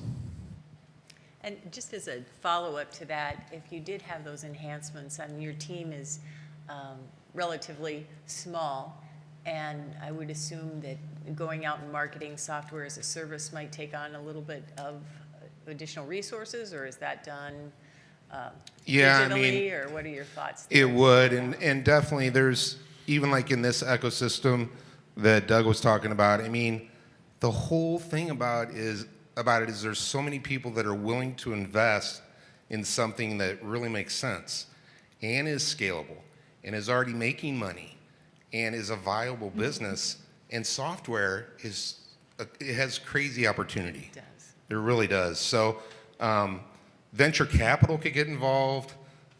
You could do it traditionally. You could grow organically, but we have grown organically for enough years to where we're thinking, all right, maybe there's another way to do this. And especially when we acquired the second piece, we're like, yeah, there's definitely a different way. Thank you. So how many auto glass manufacturers are there on the planet Earth? Auto glass installers or manufacturers? Manufacturers. I would say,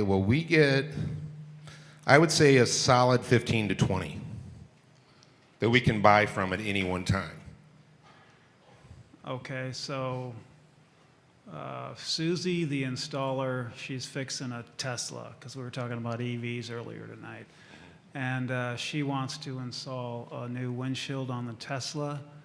Help me, what is she going to do with your software? Is she going to say, buy it from manufacturer number 13? What exactly is she doing? So she would look up the year, make, and model in our software. It would give her all of the associated glass pieces that was available for that year, make, and model. And she would choose which manufacturer to buy that glass from, purchase it. We get morning, evening, and midnight runs to each of our stores. They have it delivered. She could install it the next day. Got it. So this is not real time. You don't use this for real time work. You use it to order the part to install some period of time later. Correct. And the magic of your mousetrap is that you buy the least cost windshield?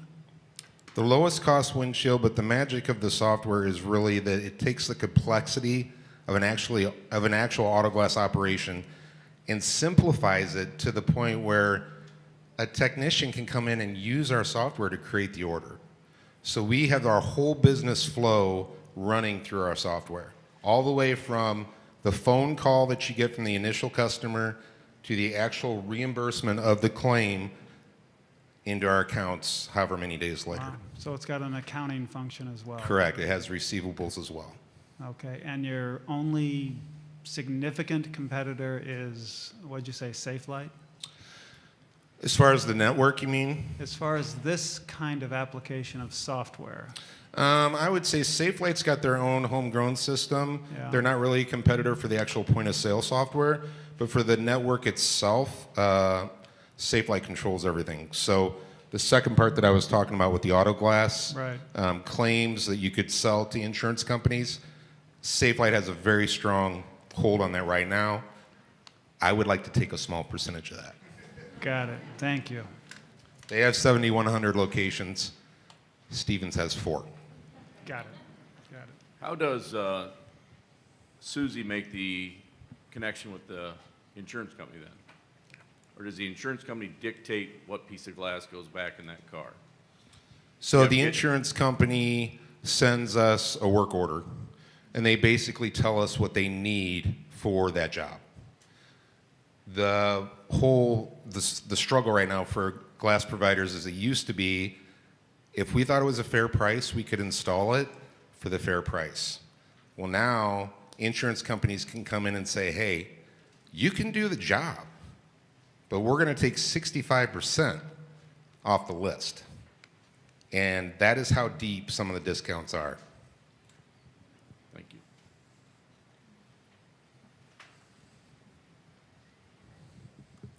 And right now, you're using this in just your operation, correct? So we're using this in our operation and in about 45 other businesses nationwide, just the ordering part, the actual graphical part, the year, make, and model, the running the business.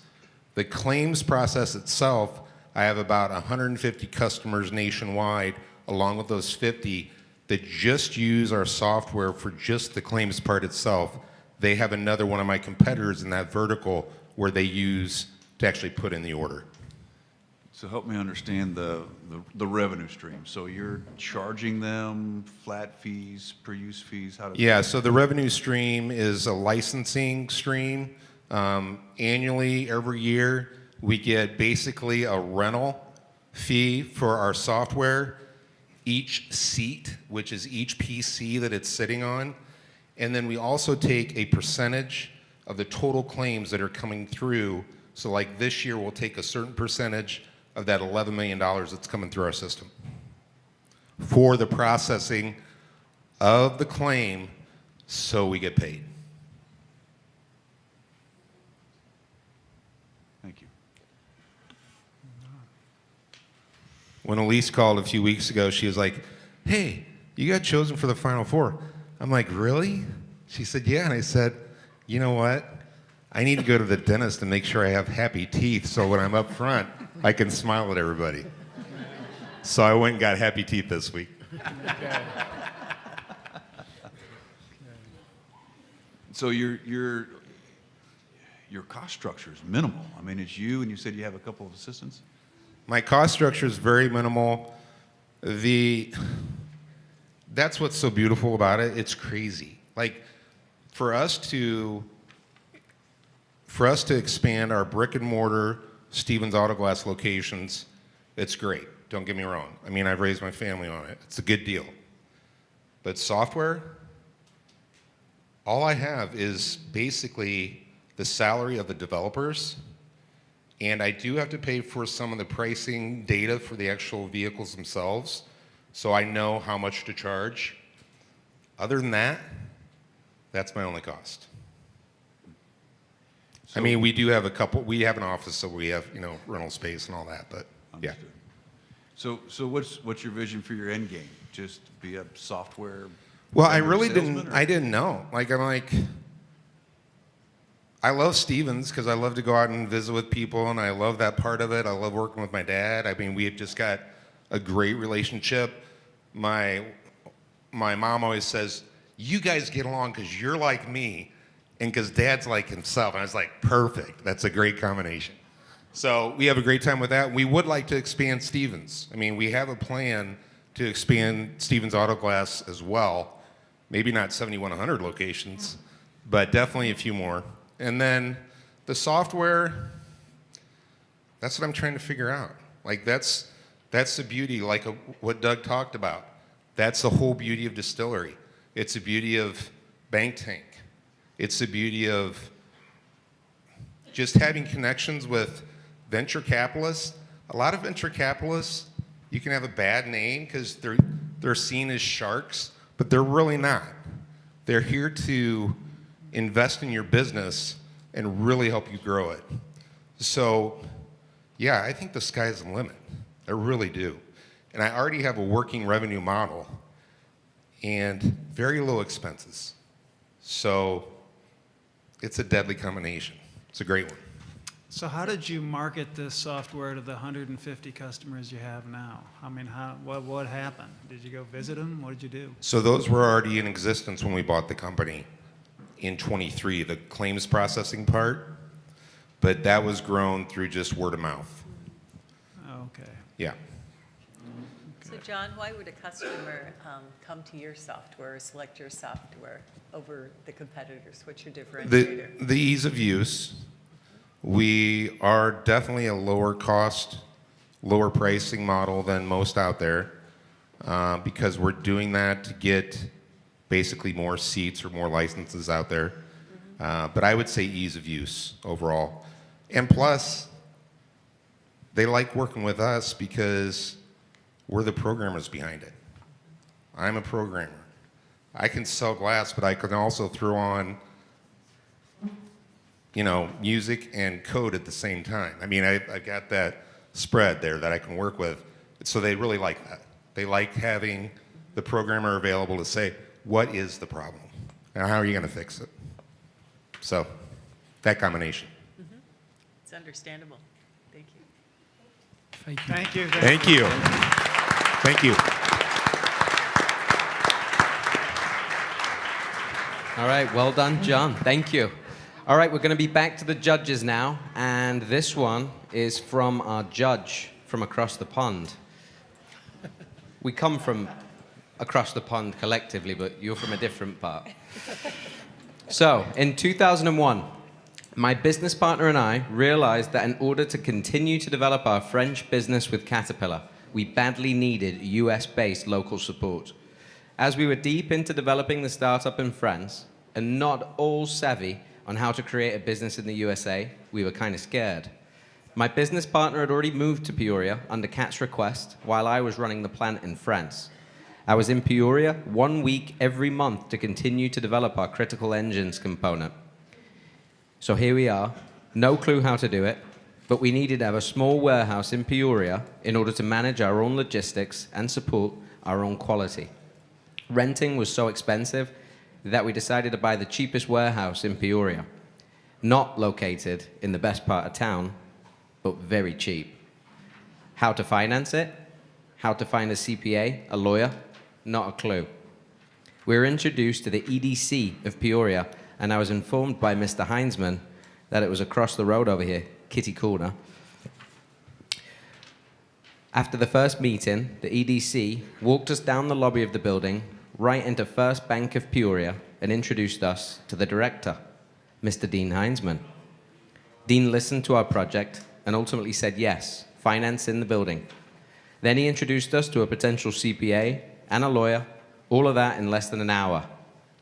All of them have stayed our long-term partners for more than 20 years now and helped us to build from zero.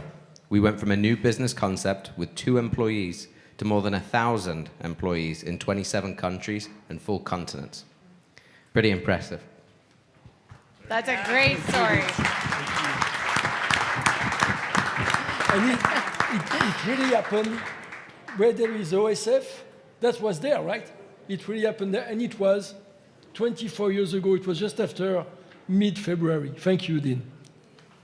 We did not pay, Dean did not pay him to say that, I don't think. I mean, there is wine under his table, but I don't know. I do want to say what an amazing story. So the first time I went over to England, and bear in mind, they speak English in England, I had no idea what anyone was saying. I mean, That's the nicest thing you've ever said to me. I know, right? They could have been telling me a joke, but they could have also been like, hey, we're going to the grocery store, do you want anything? And I'd have been like, oh, you guys, you're so funny. Like, no idea. So to go into another country and not only come here to live, but start a business, way to go. Very well done. impressive. Really All right, impressive. judges, are we done? Keith is already gone. Great job. Well done to you. Last one. Who's ready for the last finalist? Are you excited? All right.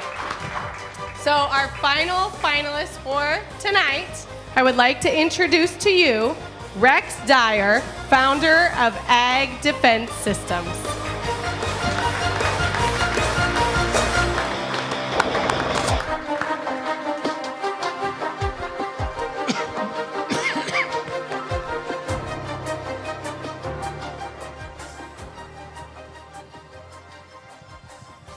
Well, hello everybody. My name is Rex Dyer. I'm the founder and CEO of Ag Defense Systems. I have a PhD in microbiology, expertise in this PCR technology I'll talk about, and I've got a variety of experience in different lab settings. The president is a veterinarian. She's also has a PhD in pathology and toxicology, and she has a successful business. Well, I thought of this company while I was working for the USDA in Peoria, and basically I was extracting DNA from wheat seeds to look for a fungus before visible signs of infection. And this was a very tedious, time-consuming manual process, so I wanted to automate that. And I came up with a way to do that, started looking for applications of this technology in agriculture, discovered the food industry as a whole and the whole recall problem, and I thought there's an application there. So who's ever had this product in their fridge? Show of hands. Yeah, yesterday was Taco Tuesday, right? Gotta have cheese. Well, what if I told you that might be contaminated? And maybe the food in your fridge is contaminated, you've eaten some. And has anybody ever gotten a social media post about a food recall? Yep. That's scary, but that's how our current food safety system works. It depends on you and I being sensors of foodborne illness out in the marketplace. When enough of us get sick, the authorities get involved. They use existing technology to trace back the source of contamination. Meanwhile, there's a public health threat going on. I got a different idea. Let's put that technology at the point of production in the food processing plants, test it in real time, only send clean food to market. Let's make Central Illinois the food safety capital of the world. So, can anybody tell me if this is contaminated? Now, how about it? Probably is, probably can't give it away. The point is, you can't tell if it's contaminated, I can't tell, and neither can the food processor, because they're sending their samples to an off-site lab. By the time they get the results back, they've sent their perishable food to market. And so, meanwhile, if a result comes back saying it's bad, they've got to do a huge multi-million-dollar recall that's also a public health threat. The solution is to put very user-friendly automated technology that we call the biosage in the processing plant, so a non-scientist can use the instrument, they can test the food in real time, and only clean food goes to market. Here's a diagram of our solution. It's going to be an integration of 3 products. The stomacher and the PCR machine are on the market. The bioprep in the center, that's our actual prototype. And basically, the bioprep and the stomacher work together to extract DNA, and the PCR machine tells you if any of that DNA belongs to a foodborne pathogen like E. coli or Salmonella.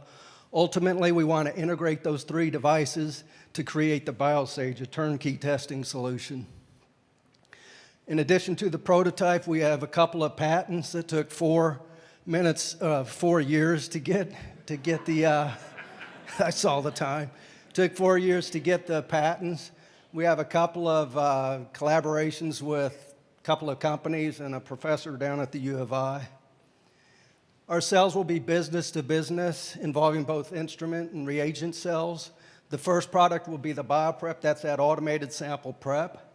And the turnkey instrument will be the BioSage. We'll market these to large industries such as the food industry, medical, veterinary point-of-care diagnostics, pharmaceutical industry, and homeland security. If we actually get this win, then we'll use about half of the money to purchase a stomacher and test it with the BioPrep. The other half will be customer discovery, presenting our results and our product at scientific symposium, and then doing some primary market research with ground floor partners. Thank you so much. Join with me. We're looking for investors, and let's put Peoria on the map for food safety. Thank you.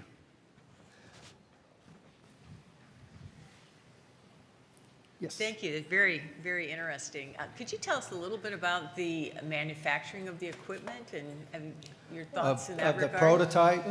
Yeah, that's a very interesting story. So I'm not an engineer. I know nothing about engineering. We were one of the first tenants, actually, in the Peoria Next Innovation Center. And we got, back then, Miller Welding and Iron Works was in Washington. They've been bought out by BTD since.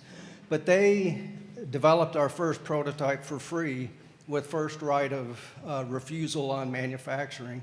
Okay. Now, we got put on the back burner because we weren't a paying customer. So it took a couple of years to get it. I got it back, and I was having trouble with it. They were trying to move fluid around with compressed air. And so I talked to a buddy of mine at our church who was an engineer. He came in. I said, if you tear this apart and can't put it together, I'm screwed. But he did. He put it up on a platform. He put in some pumps, peristaltic pumps. We delivered high pressure with a scuba tank, and it works. I mean, it needs some real engineering with contract engineering, but I've been able to run a liquid culture of E. coli through it. It busts open the cells, purifies enough DNA to put in a PCR machine. It just needs to be refined. But the proof of principle's there. Yes. So it happened that the company that we were talking just at the presentation, we were doing that quality control, not in the food industry, a little bit with McDonald's in China. Your system, how do you calibrate it? How often you need to be calibrated? And what is its capability? What is its performance? Yeah, we're not even that far on the engineering for that kind of reproducibility and calibration. Basically, that prototype I showed you, it's got peristaltic pumps in it, just valves that are purchased from Clark Cooper. It's just a hodgepodge device. So but we've done enough of proof of concept where we can have engineers do the real design that needs to be done with all that in mind. I mean, the program that's run on it is run through ladder logic. You know, it's not even a circuit board, so it's a garage-style prototype. Yeah. Thank you. Yes. Rex, I got a few questions here. Your write-up was spectacular, by the way. You are clearly a writer. That was pretty awesome. There's two basic themes in the write-up. It is enhanced food safety. I think you discussed that today. And I don't understand enough about that, so I'm going to ask that question second. But it seems to me, reading this business plan, your greatest marketing effort, your greatest chance of success is cost cutting. I think you mentioned 43% cost cutting over existing testing methods, and then with the BioSage thing, it's approaching 63, 67%. Yes, sir. So I want to drill down on that first. So if you go to, give me the name of a damn food producer, ConAgra, and you say to them, you're spending whatever, $2 million a year on food testing, now you're going to spend $1.2 million. Yep. will they instantly buy it, or do they really pay that much attention to this? We may have an issue with some of the bigger food producers like ConAgra and Nestle and those guys that may Sorry, I have brought that up. no, My no, God, no. bad example. But they have their, a lot of them have their own testing labs Okay. in-house. Okay. So we're want to try to initially market to the small to medium-sized producers that can't afford a lab, can't afford to pay the scientific staff. Fair enough. Yeah. And that there's a market for that. Yes. Okay. Absolutely. And so from what I read, cost cutting by, I don't know, whatever, 40 to 65% off the top, and far more rapid turnaround time on the test, 3 Yes. hours versus 36 hours. Oh, at least, yeah, it's you're waiting 3 to 5 days to get it back from, Okay, fair from enough. a silicon. Stay with me. So Yep. I'm a procurement guy for one of these smaller food manufacturers. By definition, I'm kind of a raging a-hole. So why wouldn't I buy it then? If you come into me and you say, listen, instead of waiting 4 days, test results come back in 3 hours, and on top of that, Mr. Procurement guy, I'm going to save you 50%. Yeah. What makes them say no? I don't think there is anything. If you can get it done in a shift, you can put food out with confidence to the market because it's perishable. So the other thing they need to do is they need to constantly test their belts and lines for contamination, taking a swab, putting it in a liquid, then they can run it through our machine and see if their sanitation is keeping up. So, okay, so a couple of more things. There's a lot of data in here about the number of people that suffer food poisoning. I believe you mentioned a number on the order of 46 million. yes, worldwide, yes. Okay, so work with me, Rex. Most of that happens in Lee's kitchen, doesn't it? Because he doesn't cook his. Well, I won't eat there. But my point is, how much of food contamination really, truly, the origin of it is the manufacturer? Isn't most all food poisoning because they handle the meat wrong at the deli? Lee's not cooking the hamburger hot enough, something like that. Not necessarily. That's a lot of it. But especially with the fresh vegetables and the deli meats, there's cross-contamination. But that's not at the manufacturer point. That's somewhere down the line. Well, like if they're making hamburger patties, that the E. coli and salmonella, that's in the intestinal tract of cattle and Right. ruminants. So when they're they have to do all these hide washes to try to limit the contamination. Okay. When they cut open the animal, it gets in the meat. Now, you're supposed to cook it right. Well, yeah, because that's what I was reading, Rex. Yes. Almost everything, beef-wise or poultry-wise, has some contamination in it. Yes. That's why they keep telling you to cook the damn stuff. That's right. So I guess what I'm asking you ultimately is the success of this product is primarily in rapid test results and cost cutting, not so much, and forgive me, I'm not trying to Yes. insult you, to really enhance food safety. Or is it? Yes. I think it is just because, I mean, there's a personal story. I'm listening. My sister-in-law has a preschool, and she has 2 kids, brother and sister. Maybe Beth should tell it. I apologize. But they shared a I'm sorry. hamburger. They'll never be the same. I mean, you know, we're in the age of the Jetsons. We should have technology test this. We shouldn't be the censors. It's crazy. Okay. That's nuts. Okay. To me. And agreed. And Yeah. so you gave a list of 15 companies that had recalls, and you must know this because I looked them up and I read the FDA reports. Yeah. A couple of these companies, they had bad test results, and they knew it, and they shipped the product anyway. Yeah, the Peanut Butter Corporation of America, that guy went to jail for it, yeah. Yeah, as well as the lettuce company, Yep. right? So is your product, would it, you know, when companies lack integrity, when profit comes before Yeah. people, that's pretty evil. Yep. Can this prevent that? No, I mean, you can't change someone's character with technology, but maybe you could sell it as, hey, this can enhance your brand. You can put on your label, tested with the biosage, you know. I love it. And So sell Rex, more product. I'm going to shut up because there's 4 other judges here, but this is intriguing. It's wonderful. It's humanistic. It's really so many reasons that this is sort of appealing, has intrigue. But no disrespect to you or the veterinarian who's president. How the hell are you going to market this? I mean, Yeah, no, we need help. I'll be the first to admit, you know, we lack the marketing, the sales, the business acumen. Yeah, we're looking for investors to help us with all that stuff, the you know, strategy. there are some people at Fortress Bank that could do this for you, but don't hire them.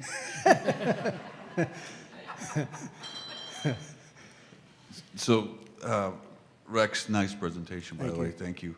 And as I look through your resume, I see micro and molecular biologist, which I can barely pronounce. And actually, biology and chemistry is what convinced me to go into finance and accounting. Is that right? So you know how qualified I am to ask many of these questions. But so your product is in prototype stage right now. Yes. And you say it's a little clunky at this stage, Yes, correct? absolutely, yep. How far are you, and maybe you said this when I was reading some of my notes, but how far are you from getting to where you would have a product that you could bring into, the company I think of, I can't remember the name, they were the ones that were supplying the onions to McDonald's on the quarter pounder with cheese that caused, I don't know what they caused, it was a bad deal. Yeah, that was Hudson. They went out of business. Was it? Hudson, and they went out of business. That was wicked. Yeah. So I think of companies like that. I mean, if I'm them and you brought in a product like this, I'm very interested. So how far are you from having a product that you could bring to them that's compelling for them to buy? I think if we were to, I've had discussions with Andy Berberich from Integris Engineering in East Peoria, and he already was coming up with ideas for, taking what I described, which he got it right off the bat. He already had ideas on how to do this. I think he could get a good demo product in a quarter if he was to start today, easily. Yeah.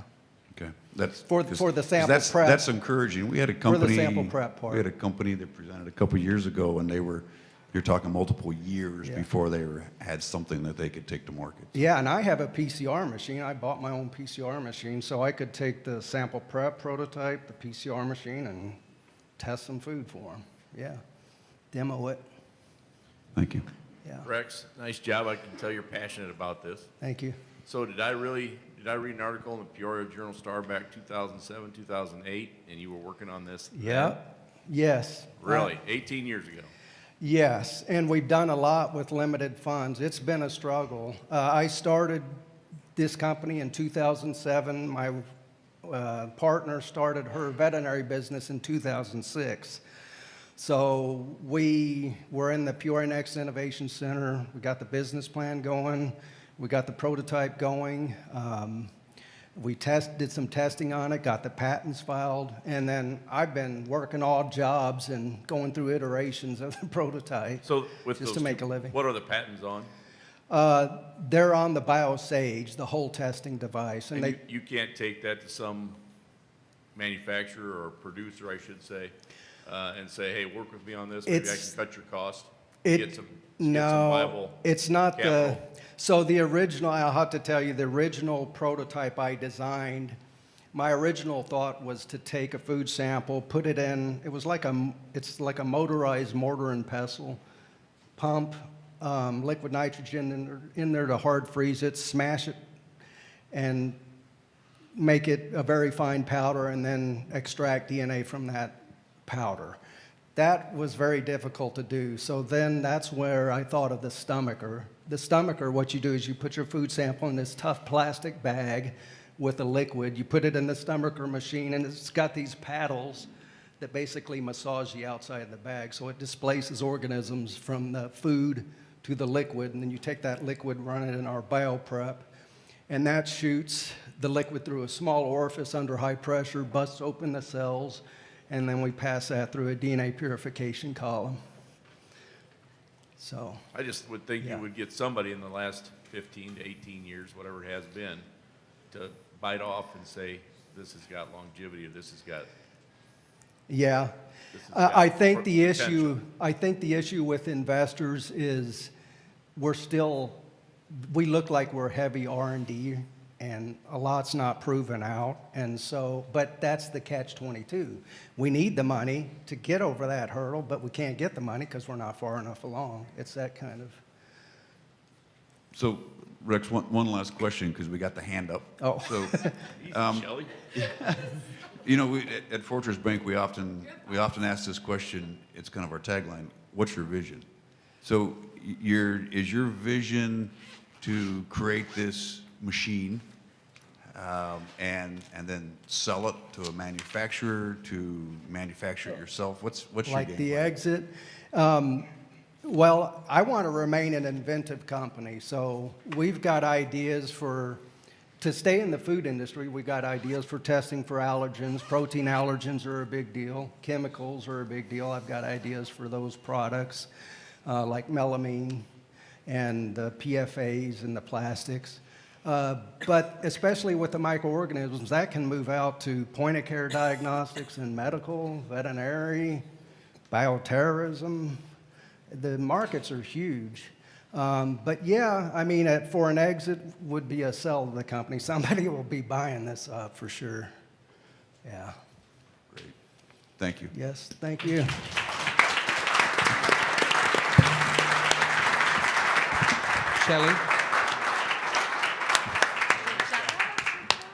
Shelley, did you have your hand up so you could have a bite of his lettuce? Is that what it was?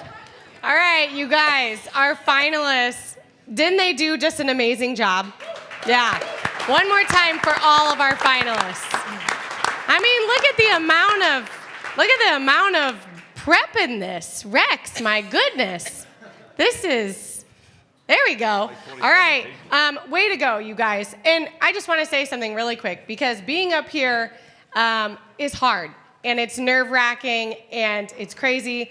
When we were on Shark Tank, it was also very nerve-wracking and crazy. And Mr. Wonderful, I'm glad none of you guys did this, but he says to us, "You got a lot of barns in Iowa, don't you?" And we walked right into it. We're like, "Yeah." And he was like, "You should take this behind one and shoot it." Yeah. So, He's charming. He's so charming. Wow. It's hard, but these guys did an amazing job. Okay. Keith is going to collect all these scores. He's going to go over, he's going to tally them. So we're going to do some filler stuff while he does all of that, and then we're going to crown someone our $20,000 winner. So we've got a new thing this year, a little live participation. And I think some of you have already discovered that because you've checked your emails and you've seen something come through, especially if you RSVP'd using your email.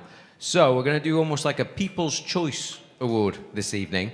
So you actually get to pick your winner, and we're going to announce that as well. So you will have received an email if you RSVP'd using that email. So please cast your vote right now if you can, as soon as you can.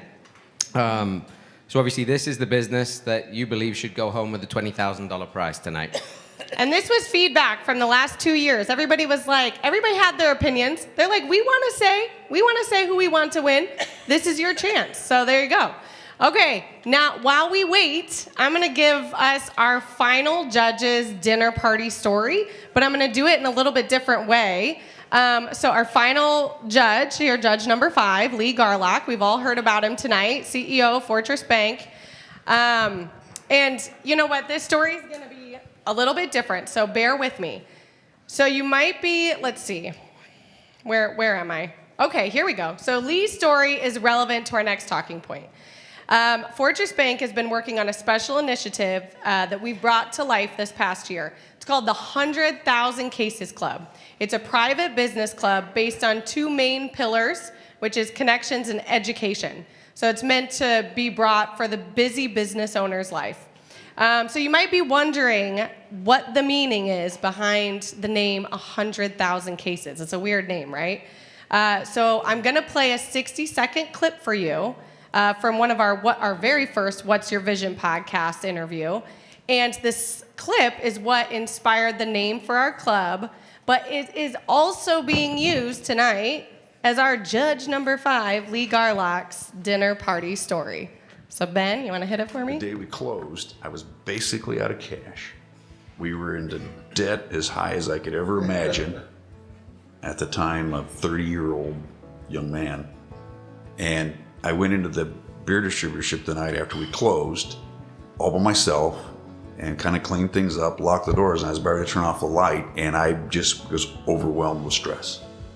It's like, what have I done?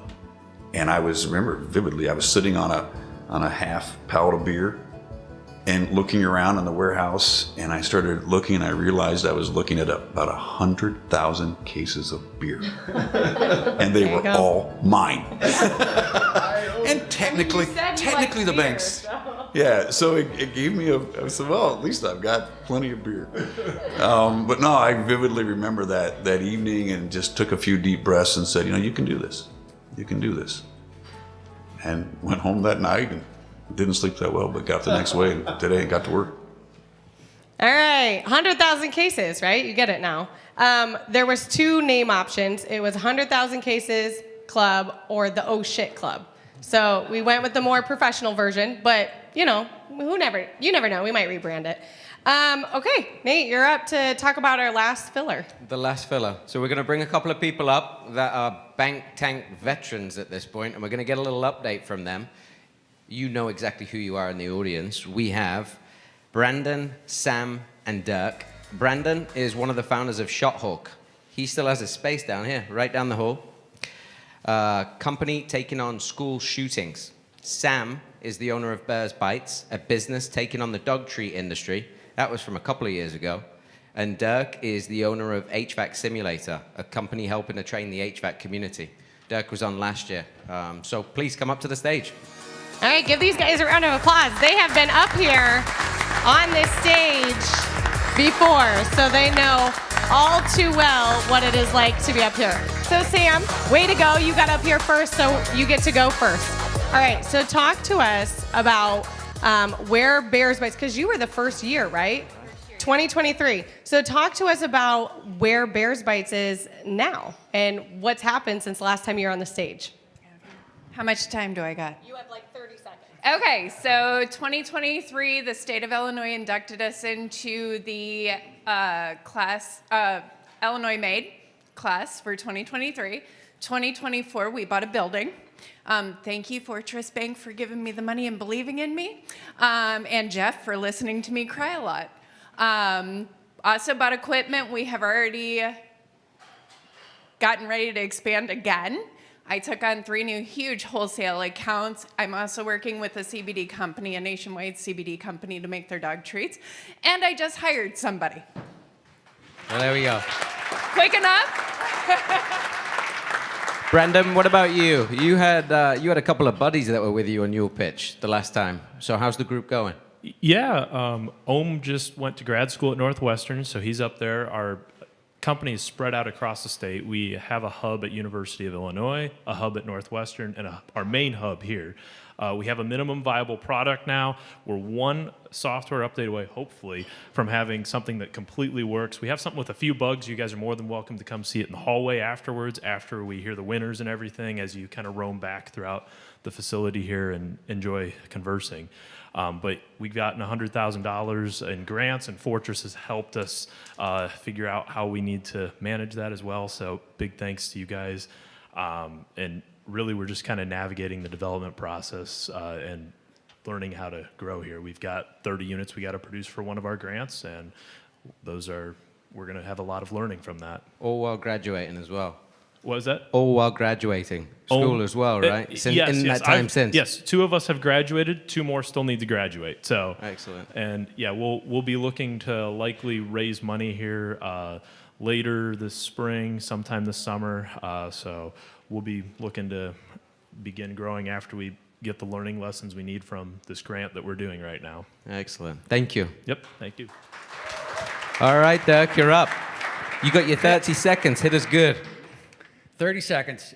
Dirk Nauman, the original startup company was HVAC Simulator, and last year we pitched HVACR Anatomy, which is an idea that came from a doctor's visit where the doctor used a touchscreen to dissect the human body to use it as an educational tool.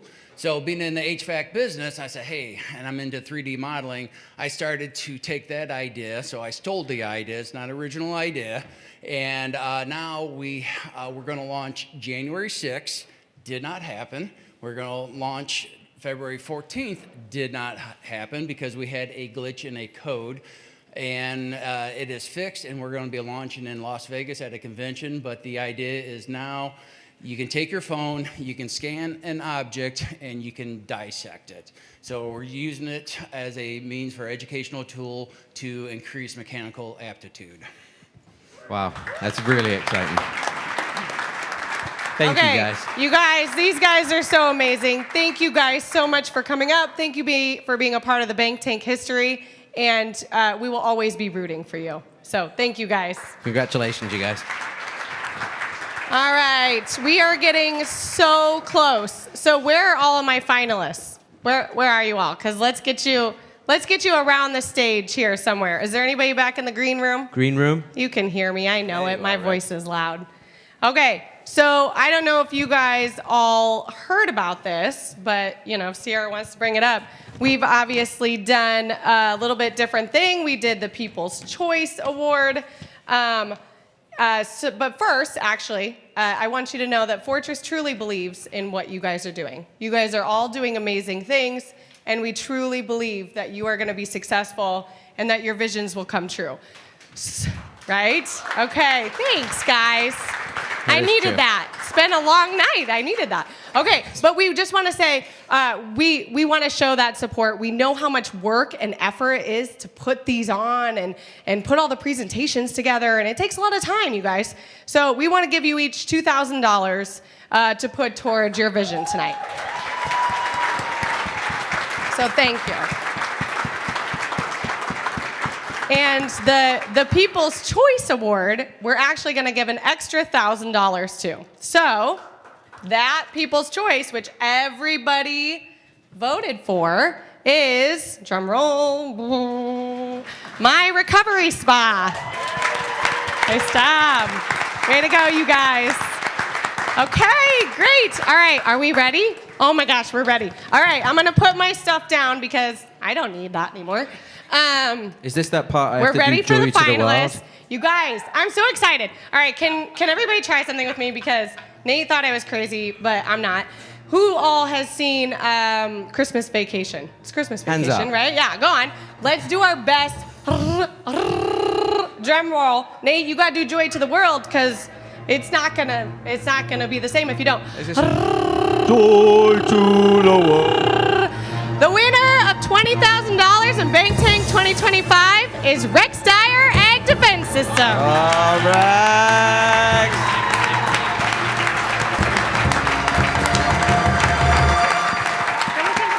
Congratulations.